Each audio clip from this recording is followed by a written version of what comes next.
All right, y'all, welcome back to episode 10 of the Alchemist Knits podcast. We are in double digits now. Woo, and we're in 2026 now. I was doing the prep for this one, and this may not look like a lot, but it's been a long time since we went over just general finished objects, works in progress. This is going to be a long one. So pause here if you need to. Go get a drink, go get your project. We're going to be here for a hot minute. Without further ado, let's get started with, first of all, from the top. It's been forever since I've done this, obviously. We're going to start off with finished objects. What I'm wearing, the rest of the finished objects. We're going to move into works in progress. And then we're going to finish up with some spinning.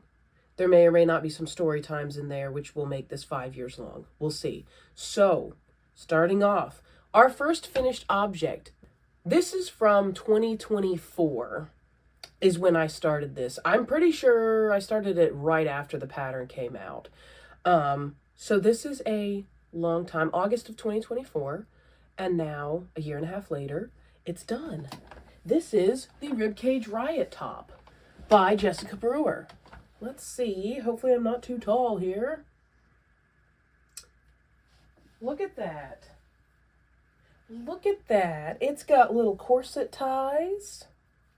So it's adjustable. It's got ribcage things. Is that not adorable? I love it. Let's talk details. This is Babydoll Southdown. It is, I cannot remember the name of the sheep, but it's a really pretty, like, oatmeal kind of color. And this is all that was left from the big skein that I had.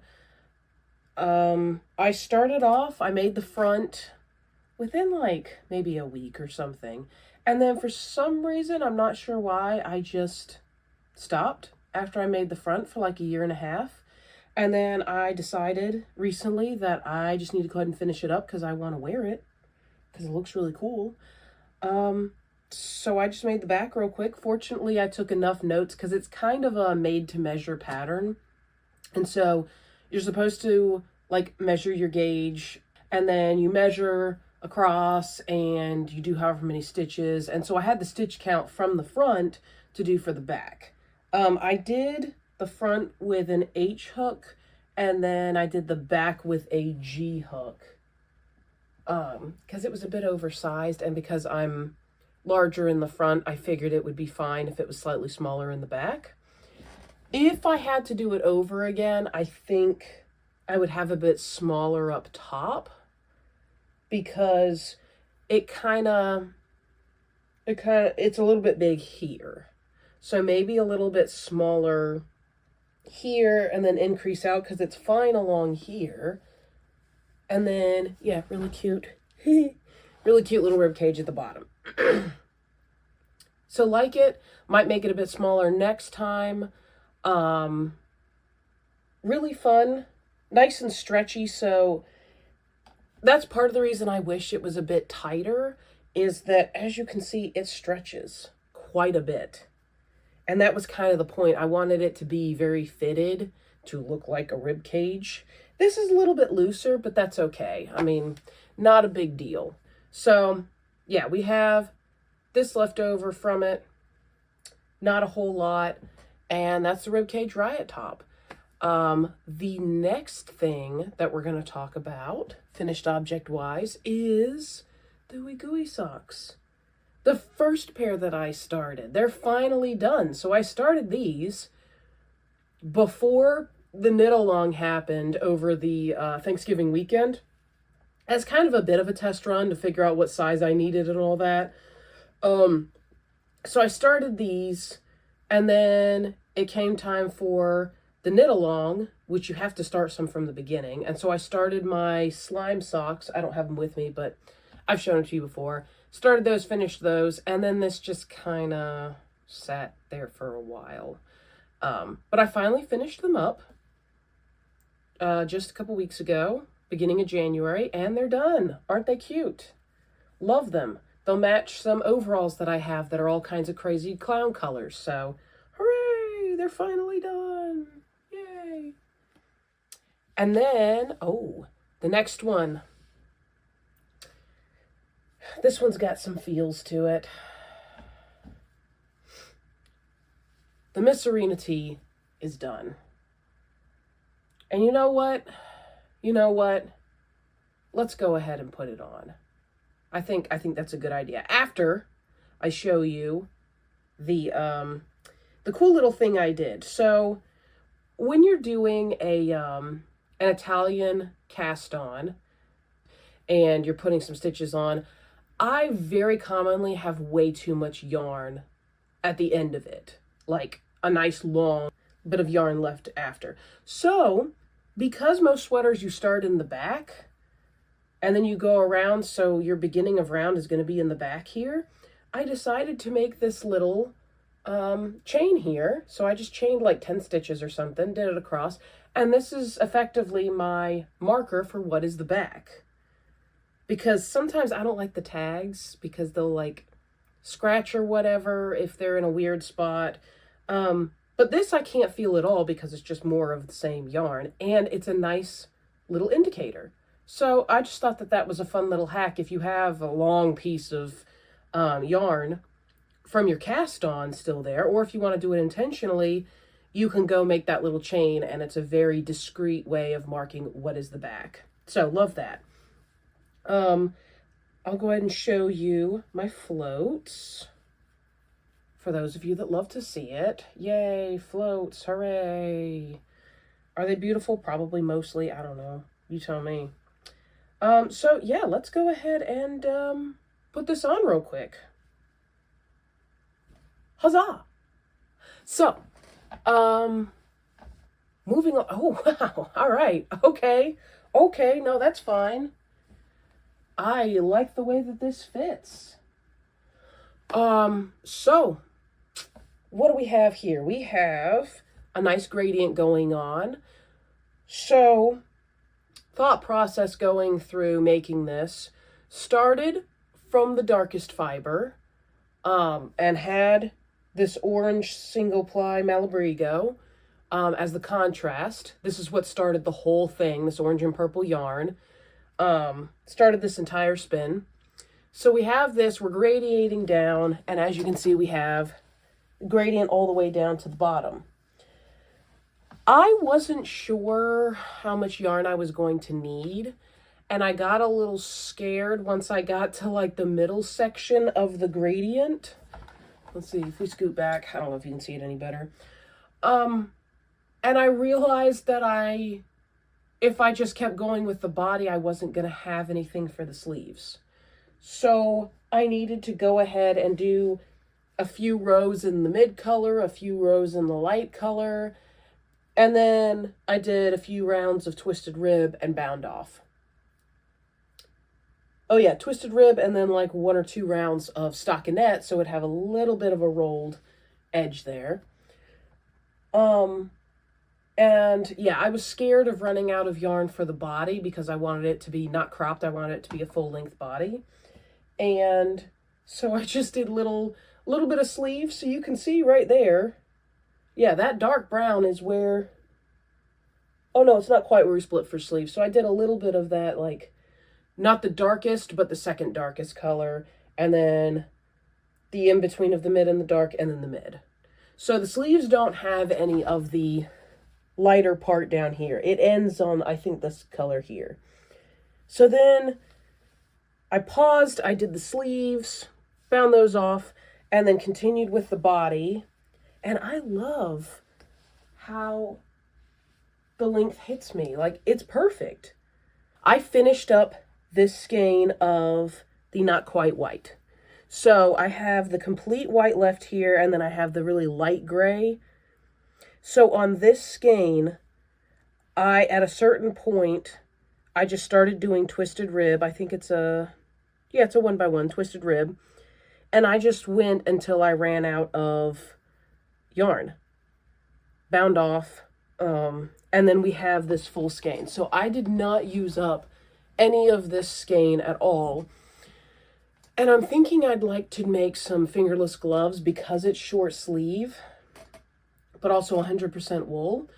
I think some fingerless gloves would be really pretty because it would be the lightest color here on my hands, and normally, you know, your hands are kind of down by your side, and so it'll match the lighter part down there, and I think it would just look really cool. So that's the game plan for the rest of this yarn, to do a little matchy-matchy something or other, but that's the Misurina. It's done. It feels kind of weird for it to be done, considering I feel like I started this entire channel with the Misurina. I know I didn't start the Misurina until like a few episodes in, but I feel like I've been working on the Misurina almost the entire time I've had this channel up and going. So it's done. It's beautiful. I love it. It's warm enough. Like I mean, there's snow outside.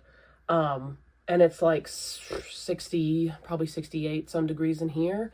And I feel fine with just wearing this. It's keeping my core warm. It's not too warm. I feel like if it was a long sleeve, I might be a little bit warm right now. So yeah, love it.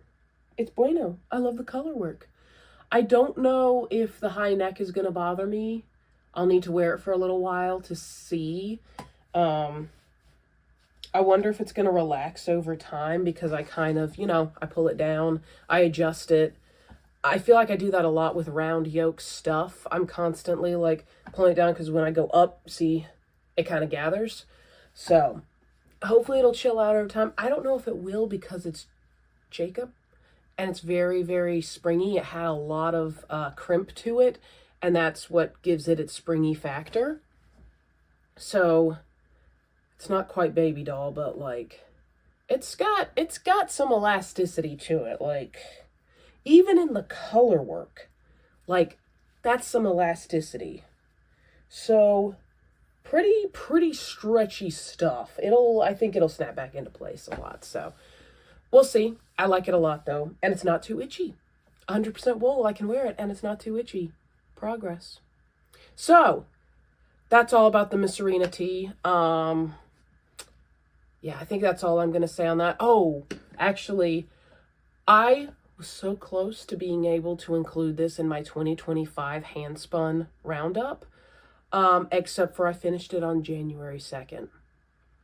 So when I made the video of my 2025 Handspun roundup, this was technically done.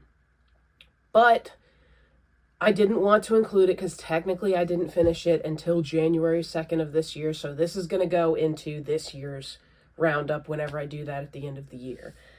So just trying to stay honest. And there was plenty enough stuff anyways to talk about. But yes, finally, I can show off the finished Misurina tee after like 3 months. It's done. So that's it for the Misurina. We're done talking about it. The next thing we're going to talk about is quite the undertaking. Let me get a drink. So, this next one is something that I talked about for my 2026 goals, how I want to make sets. So this idea came to me around Christmas time. I was thinking it was a number of different factors that came into the creation of this set. So I've been thinking I want to make a matching set of like hat, scarf or shawl, fingerless gloves, and socks or leg warmers. And I had also recently made my husband's goblin hat, and I loved it and wanted to make one for myself, so that was rattling around in there too. And then I had finished the funfetti scarf a little bit ago. For those of you that aren't familiar, the funfetti scarf, so, you know, fun times like this. And then I got tired of the intarsia and being inspired by the same designer's field shawl. I just continued on with stripes. Really liked how that turned out with the fun little fringe, the thin little stripes. And so that was also rattling around in my head. So all three of these things swirling around making the storm of ideas, and this is how I came up with my idea for my striped kind of goblin core inspired set. So we took, and by we I mean me, I took 2 different colors of Shetland, natural Shetland. So this was like a black Shetland and a like, I call it cinnamon roll colored, kind of fawn colored Shetland. I took the 2 of these. This is the actual color of the sheep. And this is what's left over after all is said and done. This is the 3rd skein of each for both. We made the set. Ooh, this entire set of stripy nonsense. I'm dropping everything. All these stripedy things, this whole mess. So let's start off in the order in which they were made. We started off with the shawl, inspired by, because I don't have the pattern for, the Field Shawl by Maxim Sear. We have, so we started on this side with the cinnamon roll color and just did stripes. I think it was every like 12 or 15 garter bumps. We were putting in stripes of the dark. And then we got to a point where I'm like, okay, that's long enough. And then swapped over and then did the same thing on the other side, just in reverse. I think I've been thinking about I might put tassels on the edges because sometimes they don't like to stay when I'm putting it on. And I love this. This I would work on when we were all just sitting around watching a movie at night. And this was like my comfort project after Christmas. Look at that. And I love the half and half of it. It's very, very fun. I love things that are like the half and half, split down the middle sort of thing. So finished that up in just a few days. It did not take long at all. This took up, there was a whole skein and then some. I'll put a picture in of how far I got. I got almost to the end with 1 skein of each, but I ran out both at this point.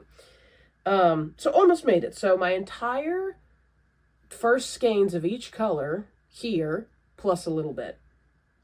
So this was the beginnings of the set. Was this cool? I mean, actually, we'll leave it on. The next thing that I made, being inspired by the goblin hat I made my husband, of course the goblin hat was the next thing. So, come here. Just like my husband's hat, except for this one's shorter and a bit smaller. I did have to start this one over. I made it too small again. And so I got just about to the decreases, so it was most of the way done. And I tried it on, and I'm like, this is too small. And especially for the vibes of it being oversized, it wasn't going to work. So I took it out, cast on more stitches. Also, pretty much the patterns for these are in my Ravelry projects. They're inspired by, like the shawl is inspired by, but I don't have this field pattern. So I kind of just followed the same idea as the Funfetti shawl, which I do have the pattern for. And I just stopped it before it got to the full number of stitches, because I think the Funfetti is for sport weight, and this is like Aran, almost bulky. So kind of did that one by feel, increased until I figured it was at a good spot, and then started decreasing. For this one, I cast on however many stitches it says in my notes. I think it was like 88. And then I did, was it like 8? Yeah, like 8 rows per color. Then did the big decreases, did a 4-stitch I-cord, attached it. We've got the cute little toggle. So it toggles on like so. And the thing I like about the toggle is that the holes are big enough that I can use the yarn to like sew it on. That was really helpful. I think that's what made me choose the toggle instead of the buttons, at least one of the reasons why I chose it. And the toggle just looks goblin-y, you know? So it's nice and folded over, it's toggled, and then we put it on. Whoop! Definitely smaller than my husband's. And I love the way it fits. It's cute, it's nonsensical. It's a grand time. And then, what did I make next? And then was the leg warmers. Whoop. So the idea of this is to wear it like with a skirt and with like layers and stuff, like a cute little knit mini skirt sort of thing, and then have the leg warmers to go over. I don't have them with me, but I have some like tall platformy kind of Mary Jane looking shoes, and the idea is that these will go over. They kind of flare out a little bit and go over the shoe. So yeah, we've got a billion years worth of ribbing. What kind of ribbing is this? Is this just a 1x1? No, this is like a 3. Yeah, this is a 3x1 rib. Oh, it's based on the Everlong leg warmer pattern. That's right. Which has been in my queue for a long time anyways, and so that was another factor swirling around in my head, was these Everlong leg warmers. Now those, I think you decrease down when you get to the ankle. With this, I kind of wanted it to have a bit of flare, and so I just didn't do any increases or decreases. This is just a straight tube, a billion years of ribbing, and then what do we have here? Yeah, eight rows all the way down until we get to here, and then we do another 3x1 rib. I thought about flaring the bottoms, but I figured because I wasn't decreasing it at all, that it would have plenty enough flare just because of that. And then just as like a little last second, definitely making sure it like goes over the shoe and kind of flares a little bit. When I cast off, I did a yarn over between every single stitch so that it wouldn't pull in at all and it would kind of get a little bit of flare. So you can see the bottom does not have as many rows as the top does. And this goes like kind of over the knee-ish. So there was that. The Everlong was in my queue for a hot minute, so accomplished that with this. I've wanted to do the field shawl for a while, so did that. Wanted to make myself a goblin hat, did that. This checked off a lot of boxes for me. A lot of things that I had been wanting to do for a while all just kind of happened in this. And then to round it out, we have the fingerless gloves. So they might be 36 stitches around, started at the bottom. You've got that nice Italian cast on and Italian bind offs everywhere. This is a very, very basic pattern. I think it's 6 rows. Yeah, 6 rows of each color. You start off with 1 stitch, like a make one to start the thumb, and then every other round you do make ones on either side. So 2 stitches increased every other round until you get to like, I think I did 13 stitches for the thumb here. Put it on holders, cast on 2 across here, continued, did a 1x1 rib, and then an Italian bind off. Came back here, picked them up, did however many rows of a 1x1 rib, another Italian bind off, call it a day. Very, very basic.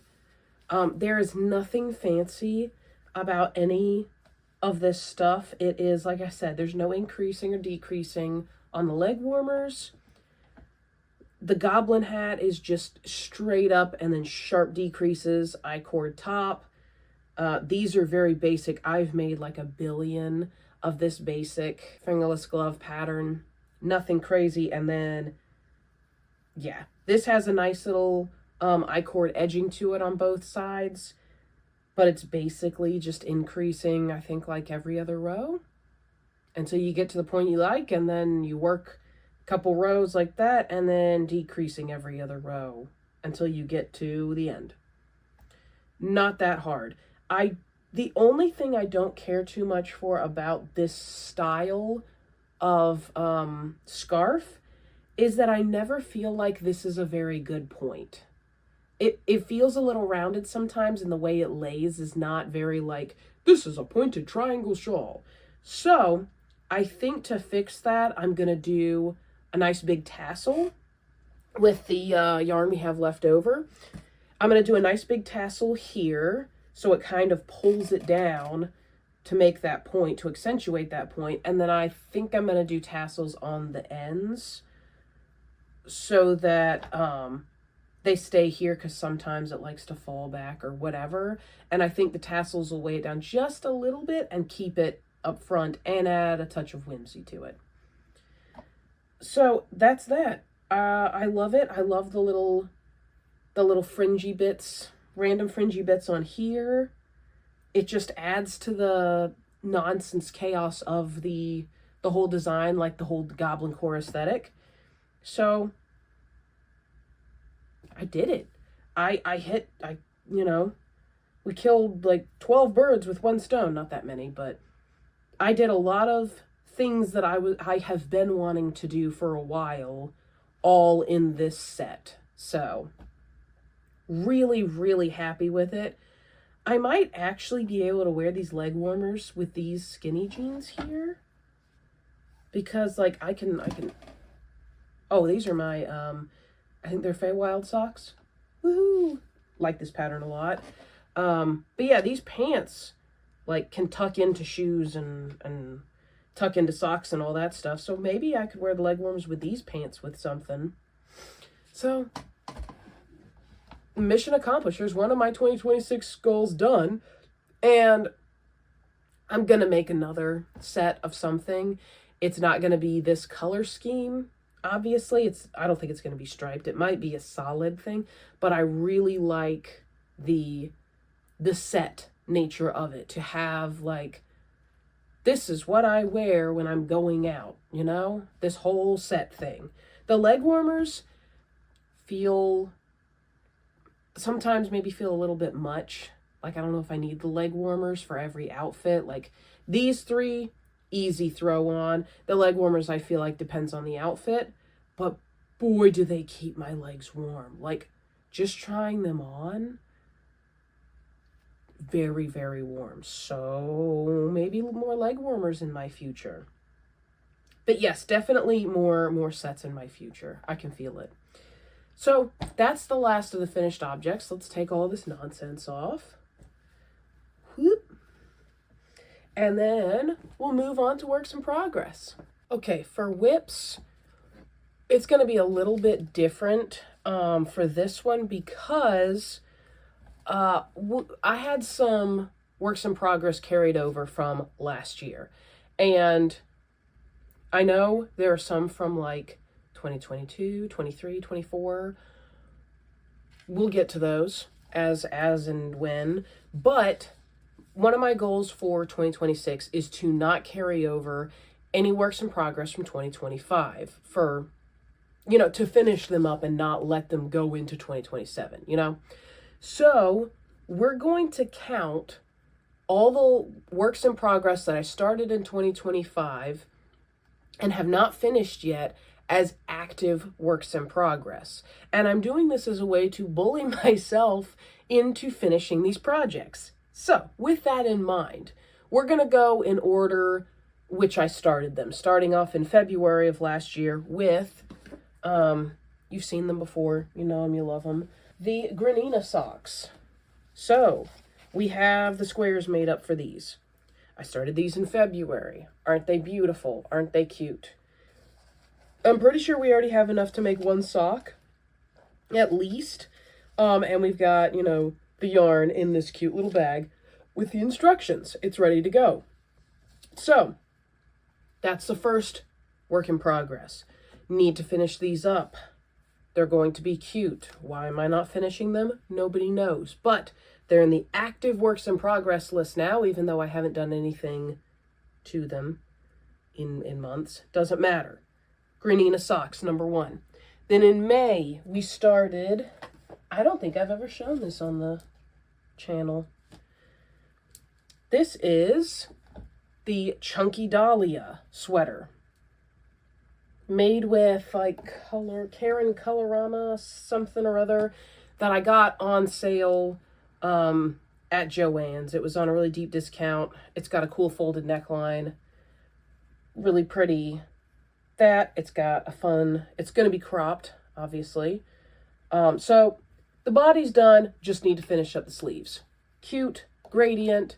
I think the reason I stopped was because I was trying to figure out how to do the sleeves. So we've got this much left in this color. Because it's a gradient, it goes from this like almost white down to this color. And so how are we going to do that for the sleeves? So I'll figure it out. I want them to be really big, oversized balloon type sleeves that come in at the wrist. And just be oversized and fun, and I can wear them with my skirts because they're cropped. So won't take that long to finish. Just need to get it done. Simple as. What else do we have? In August, we started the porcelain ragdoll. This one, I think I only have the head left. So I've shown all these before on here. We got the cute little body with the really long neck for the head to go on. We got the legs, multi-leg pieces. We've got the arms with the really cool buttons. We've got, that's right, I almost ran out of yarn, but I have a whole nother skein. This is what we've got on the head. So, not a big deal. It's going to take a bit of time because I have to make the outfit and do the hair. And so, like, this is just the baseline, the body. But yeah, I want to get the body finished up. I want to get, you know, her hair, her outfit, all of that. I also have this other one. I guess technically this counts as 2, so we'd have 6. I need to finish her up too. I did run out of yarn, the pink and gray. So I have, her legs are done, her arms are done. Her head is almost done, and she has no body. But I do have this gray one that kind of matches, so we can finish up her head, so she'll just have the bottom part is just like monochrome black and white, and then her whole body will be the black and white. And I don't think that'll be too much of a problem, especially if she's wearing clothes. You know, and maybe I can do things to incorporate the gray and white part into other parts of her body to make it look a little bit more matchy. So yeah, we have those. And then who else do we have? Oh, in November I started this Hugo Burst pillow, because I have this cute little pillow form. And I think it's going to need to be a 3x3 square, probably. So we've got this 4 here. We've got this 5th square. This is made with Dorset, Babydoll, and Hampshire. So we've got a couple little circles that go in the middle. We got some of these. Yeah, won't take long at all. Nice little hand spun project, really cute. So yeah, a lot of these things won't take too terribly long. And I think, oh, and I squeezed in right before the end of the year, these mitts. I made most of one. I still need to finish the thumb. Made this, and I need to finish up the other one. This is based off of the circuits pattern in the Doomsday Knits book that I have, and it's a pattern for mittens, and I just ended the design early and then did some ribbing for the little cuff there. So really cool, like cyberpunky sort of design. I really like how it shows up on camera. It looks really nice. Okay, so I got to finish that one too. Won't take too long. I finished that in like a couple of days, so it won't take too long to finish the other mitt. So those are all of the projects that I started in 2025 and need to finish to like clean slate. So I'd like to really focus on those coming up soon. Yeah, let's move on to ones that I started this year and are works in progress. This is, I got this yarn here. I don't remember what it's called, but it's on my Ravelry page. This, like, it's a tube of yarn. So you can see it's like mesh looking. And so it's like almost this fabric kind of yarn. Almost tape yarn, but it's fluffy. And so I got this when Joann's was going out of business. Got it at a big discount, got like 3 skeins of it. Because I had this idea to make a chain scarf. So like a chain link scarf. So, bada bing, bada boom. This thing is heavy because it's like, it's a lot of fiber, you know? And it's very, very dense. So this is just, I looked at a lot of different patterns for chain style things, and I messed around with some like crochet loops and knit loops. I tried like 4 or 5 different things, and then I settled on just a 4-stitch I-cord. That's like 16 rows of I-cord, and then you just graft them together and weave in the ends. And so, yeah, you do your 16 rows, and then you loop it through the old one, and you attach it, and you just keep doing that. So it's making this really cool. I want to make it really long. I want it to be able to wrap around once, and then like come down to my knees effectively. So this is probably like half the length I want it to be. This is not a very like, I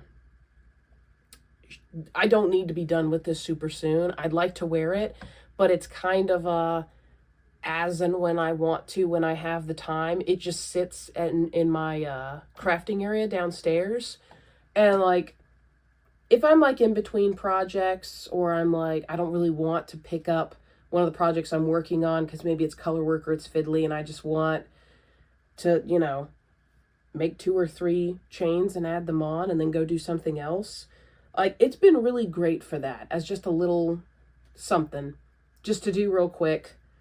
And yeah, it's really cool. It's a very fun, unique design. Very, like, I guess, metro sort of look. So, really fun. I've already finished 1 skein, and I've started on my second one. I think, like, 2 chain links are from the new one. So, you got, you know, this whole thing minus 2 from 1 skein. So, I should be able to polish off the second skein and then have a 3rd skein for something else. I'm not sure. Maybe I'll just make it insanely long and do all 3 skeins. Who knows? But yeah, that's just a kind of no rush sort of project that I have going on. So yeah, that's the chain link scarf. And then we have, oh yeah, I just started. This pattern has been in my queue for a while. I've been wanting to do it. These are the Starflight socks. I've already finished one of them. Look at this. It's got that quilted star looking thing, and then little arrow pointing whatever. It's got it front and back. It's got a classic heel on it with a slip stitch heel there. This is made with my Romney baby doll, the one that every single episode I'm like, I made Romney baby doll socks for my husband, 2 pairs, and I haven't made one for me, blah, blah, blah, woe is me. So I finally started on a pair for myself, and using a pattern that I have been wanting to do for ever since, is it August of 2024 maybe, is when that Pom Pom magazine came out with this in it. And I've wanted to make them ever since I saw them, so now we're finally doing it. There's a lot of that this year, of like, I've been wanting to do these for a long time, and there's no reason why I haven't, except for I just haven't, and now we are. So I'm on my second one of the pair. Already started the slip stitch part of the heel. I think I have figured out how to make socks for myself. I think because I just have some really thick lower legs, I need to size up for the before the heel part and then do like whatever my normal size is for my foot. I don't know if I need to size the whole thing up, but because this is the foot is 8 stitches smaller around, I think, than the leg. And it fits really well. Like, these are really stretchy too. So, yeah, I think I'm figuring it out how to make socks for myself that fit well. It's got the little string there. Don't look at that. So really excited about these. Oh, and the contrast color is this guy from my leftovers from my ribcage riot top. So I was going to go with just like a plain white, but then this was already downstairs because I had just finished up that top when I started the socks. And I'm like, you know what? I think the oatmeal-y color is really just fits the vibe of these socks, of what I'm trying to go for. So yeah, I love how they're turning out. I'm already done with the color work part on this one. So like, these are going to fly by. These are going to take no time at all. I've been working on these while we watch movies in the evenings. And I love it. Love those. A lot of Handspun starting off this year. We're starting off really strong with the Handspun. So I'm loving it. It's a good time. And then, okay, the last work in progress that I just started last night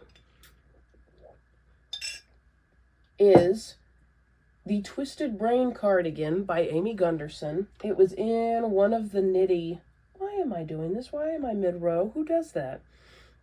It was in one of the Knitty, Knitty.com, not episodes, but, you know, releases. And, man, am I going to have to finish this real quick so I can show you? Sometimes I'm a criminal.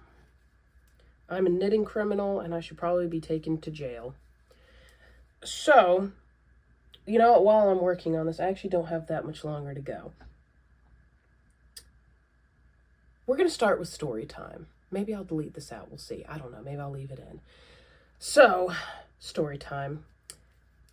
I decided one day to ask ChatGPT what my color palette was. So you know how a lot of knitters and stuff, a lot of fashion people, a lot of knitters, crafters have been really interested recently in their color palette. So like spring, summer, fall, winter, what colors look best on you? Lucky for me, my mom used to do this professionally for people of like figuring out their colors. And so everybody in my family has known their colors since they were kids. And I am a winter. Dark hair, blue eyes, makes sense. Black, grays, very like cool tone grays, all the cool tones, all the like hot colors, neons, hot pink, emerald green, royal blue, all of those, my colors. So, you know, I've grown up my whole life. Those are my colors. And so I decided, you know what? A friend of mine had told me that she did her colors with ChatGPT, asked ChatGPT to give her color palette and figure out what her best colors were. And I'm like, you know what? I already know what my colors are, but let's do it just for fun. You know, it could be interesting. It could be insightful. So I already know what it's going to say. It's going to say that I'm a winter. Good times. ChatGPT decided to hurt my feelings that day. And it told me that not only am I not a winter, that I am a soft autumn. Now, growing up, all we had was spring, summer, fall, winter. There was none of this soft or deep or true. Like nowadays there is soft autumn, there's deep winter, there's deep autumn, there is true autumn. And soft, true, and deep autumn are 3 different color palettes. I don't know who this is. What does that mean? So I'm apparently a soft autumn, and I'm like, very funny. That's real funny. Like, okay, I understand the picture that I sent, because you send ChatGPT a picture, you upload a picture, and I'm like, okay, well, it's inside, it's indoors, the lighting's probably very yellow, like it makes me look warmer toned than I actually am. Let's pick a different picture. Upload that one. I'm like, are you sure? And it's like, oh, definitely soft autumn. And I'm like, okay, I don't like this. I don't like what you're saying right now. You're hurting my feelings. So how about a picture with me wearing black and neon colors, like my pictures, and like with outdoor lighting, so it's very blue. My eyes are very blue in the picture. It's very cool toned. I send it. I'm like, are you sure about that I'm a soft autumn and not a winter? And ChatGPT decides to go even further. And instead of saying, no, you're definitely a soft autumn, it says, this is something that people fall for sometimes, called a false winter. It's calling me a false winter. It is taking my entire identity as a winter color scheme, and it's saying that I am a falsehood. It is calling my entire identity into question. Note, I'm embellishing for the purposes of the story. Anyway, and so I'm upset. Obviously, I'm having an identity crisis because this silly computer is telling me that I am not what I thought I was. And so I take a picture of my eye, close-up of my eye, and I'm like, okay, well, what now? I have blue eyes. So upload a picture of my eyeball, and I'm like, okay, are you sure? And it's like, actually, this shows even more how much of a soft autumn you are. And it goes into a deep dive of the color of my iris, what is it called? The luminal band, or whatever it's called, the dark band I have around my eye, and how I have like yellow on the very inner part of my iris near my pupil, and the shapes of my eye, the like burst pattern that I have in my eye is definitely indicative of a soft autumn and not a winter. And like, I am upset. I am so upset. I'm like, because it's telling me that my colors are like mustard yellow and forest green and mauve and like charcoal gray. And I'm like, these are all the colors that I was attracted to last year. I was leaning more towards the like mustards and the dark greens. And I still love gray. I love charcoal gray. And mauve, like I bought a number of mauve tops in various colors, burgundy and mauve. And I'm upset because I love these colors that it's talking about, but I just had decided last year, you know what? Forget my color palette. I don't care. I'm attracted to these colors right now, so I'm just gonna wear them, even if they don't look good on me. And now this computer's trying to tell me that those are my colors all along. And so I feel like not vindicated necessarily, but like the colors that I've been drawn to in the last year, it's telling me are my colors. But also it's telling me I'm not a winter, and I don't like that. And so I just have to sit with it for a while. And then I was like, okay, Mr. Know-it-all, Mr. Computer knows me better than I've known myself for years. Sure, fine. Why don't you make me a styling guide then, based on the colors you think I would wear? Why don't you do that? I'm angry at this point. I'm like, fine, make me a styling guide. Give it your best shot. And so it sends me this picture here.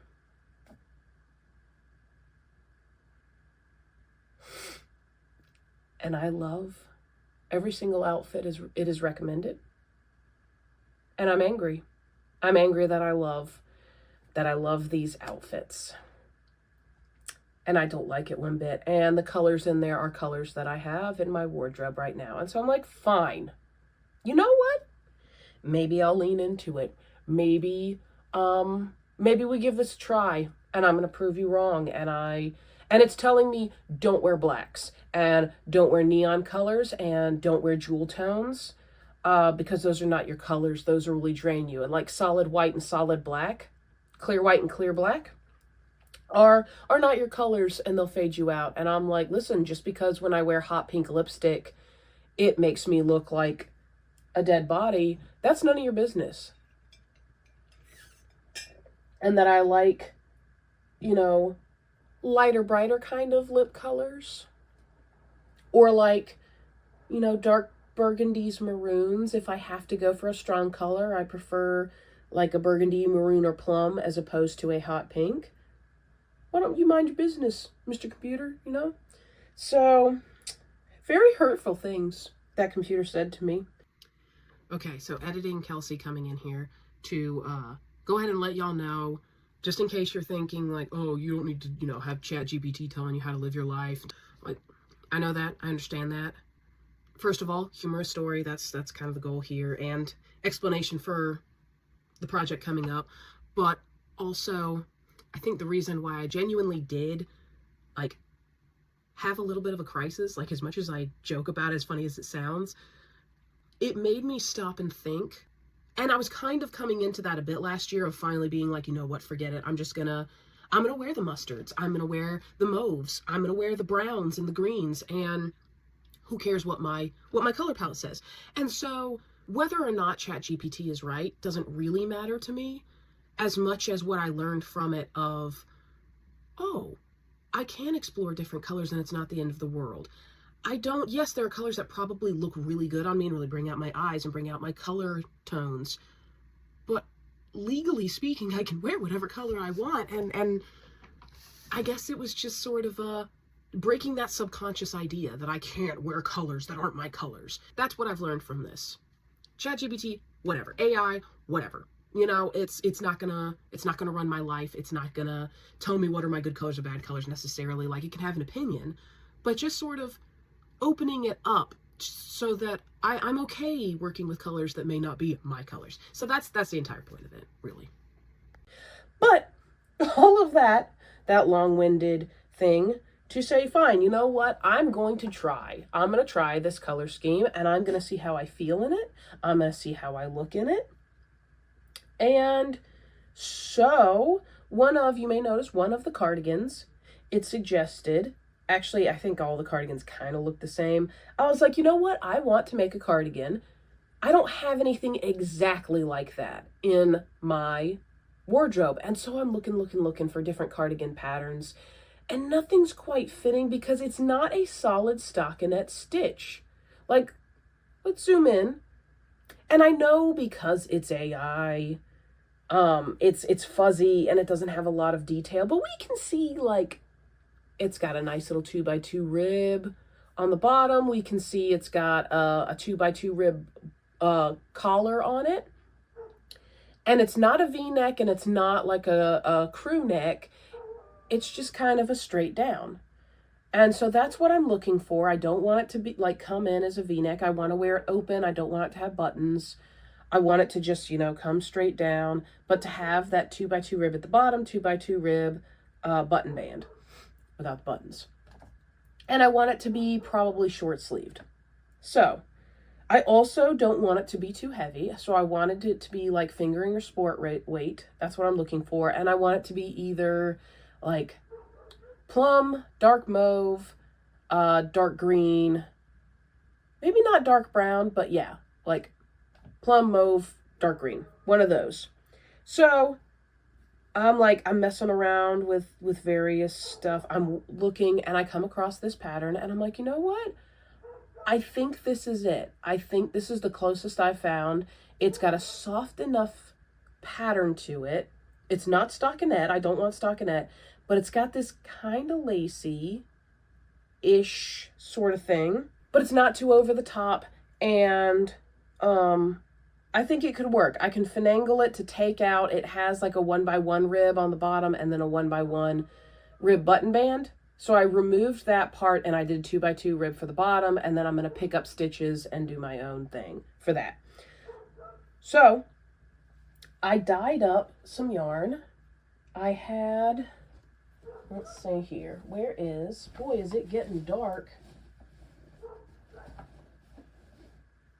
I hope y'all can't hear that pesky dog barking.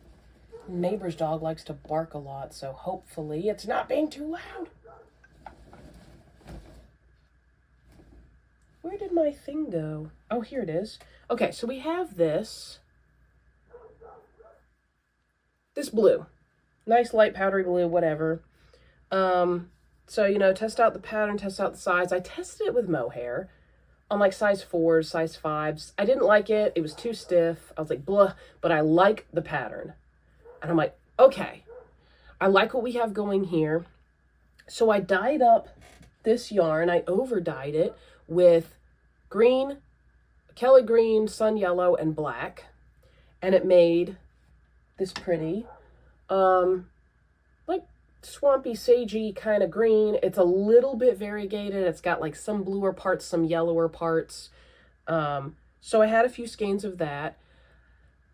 And I was scared it wouldn't be enough because I want it to, you know, hit my hip at least, maybe go over my butt a little bit. We'll see. And so I was thinking about it and I'm like, okay, you know what? This would go a lot farther if I was holding it with a mohair. It would kind of muffle the texture a little bit, kind of like in the picture. Make it a little bit more like hazy looking if we had the mohair in there. I don't like the red with it, obviously. But I have this blue that's almost the same as this.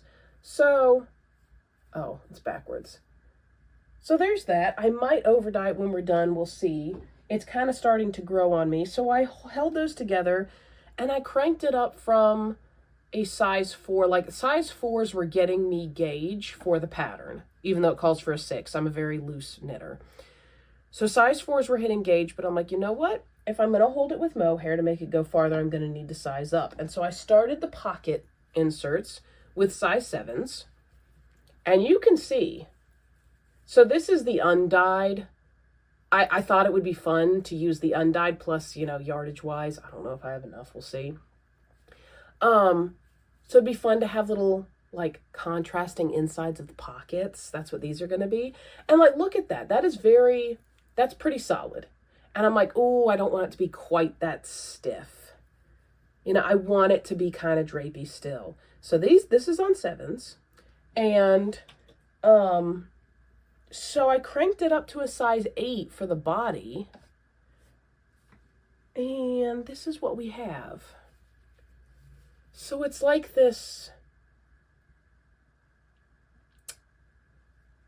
kind of soft, muddy, blue-green color. I'll be honest, before ChatGPT ruined my life and told me that I was a soft autumn, I don't think I would have liked this color, quite honestly.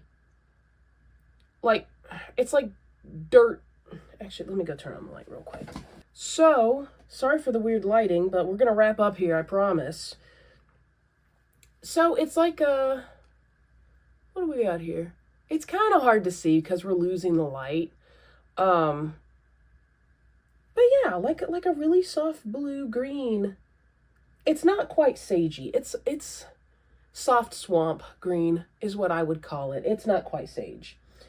So that with the blue, I'm like, it actually kind of fits the swampy goblin, whatever, soft autumn grossness. And I really like what the mohair is doing to soften out the pattern. And so I'm going with the smallest size. I took off the ribbed part for the band and I just have one stitch on either side to pick up the stitches and then the pattern starts. So I'm hoping for like 4 or 5 inches of positive ease, so it's a little bit loose. So probably like be able to close with a little bit of comfort, but since it's going to be like an open look, I don't want it to be way too oversized. But I want it to be drapey, which it is. And it's going to be very light and frothy. I didn't even talk about what this yarn is. So, chapter 1. This is a sweater that I got from Goodwill, and it is 70% lamb's wool, 20% Angora, and 10% nylon. Very, very soft. It's got a good bit of a halo to it already. Very, very gentle halo. Nothing crazy. Not like mohair. But it's very soft. And it's not too itchy for me, even though Angora is generally a bit itchy. So I think it'll be fine, especially as a cardigan if I'm wearing something under it. So already starting off with a very like luxury type yarn for this.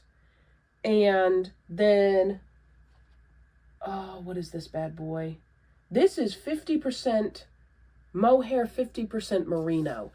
It is really soft. I did not expect it to be this soft. I started knitting it up and I'm like, yeah, it was almost like slippery, soft.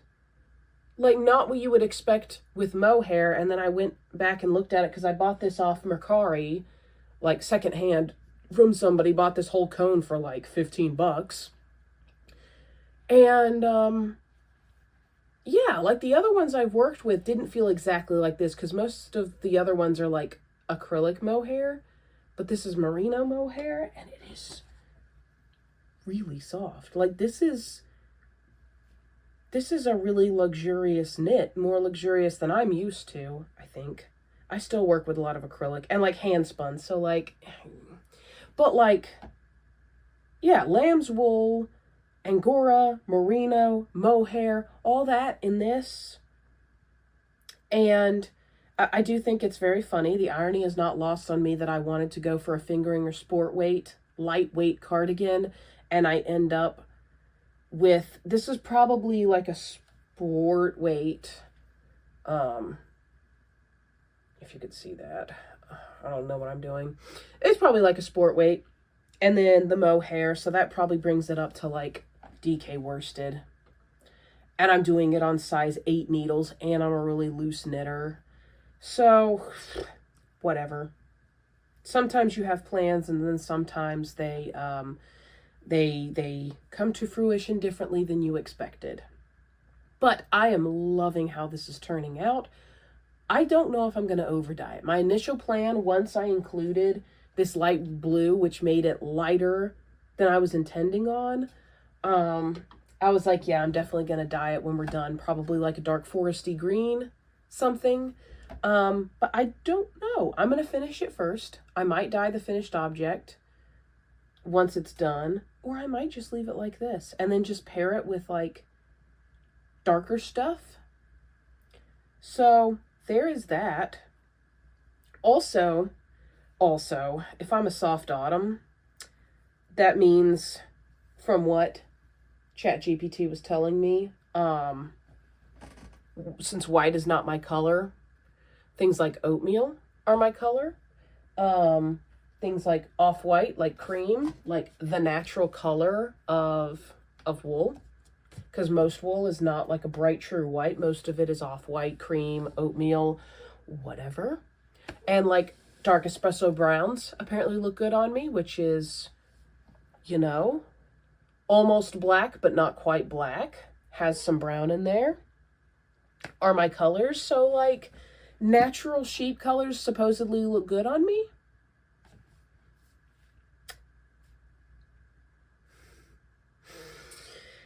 Very, very mixed feelings. I don't know. I'm angry, but I'm also building a wardrobe around what this dumb computer is telling me. So, I don't know. 2026 may be filled with more soft autumn colors. And I'll be branching out into new color schemes, apparently. Because I would never before. But now that I'm questioning everything and my color identity and everything,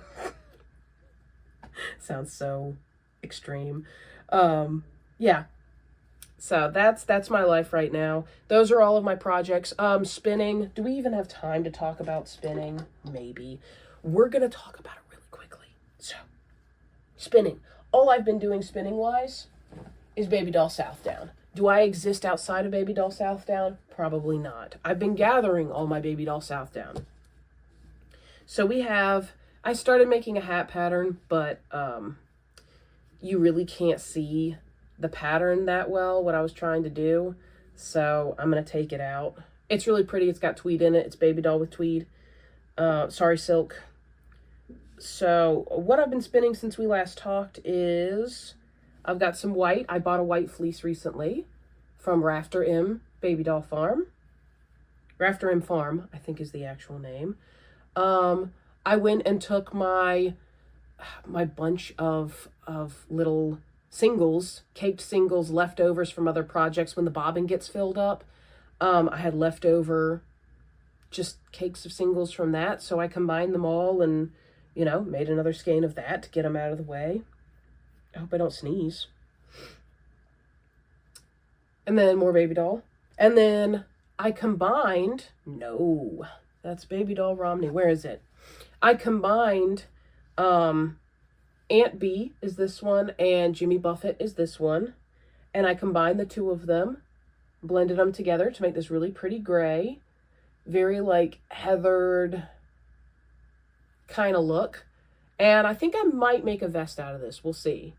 I need to spin up some more, so I need to card up some more. But yeah, that's all I've been spinning is Babydoll Southdown.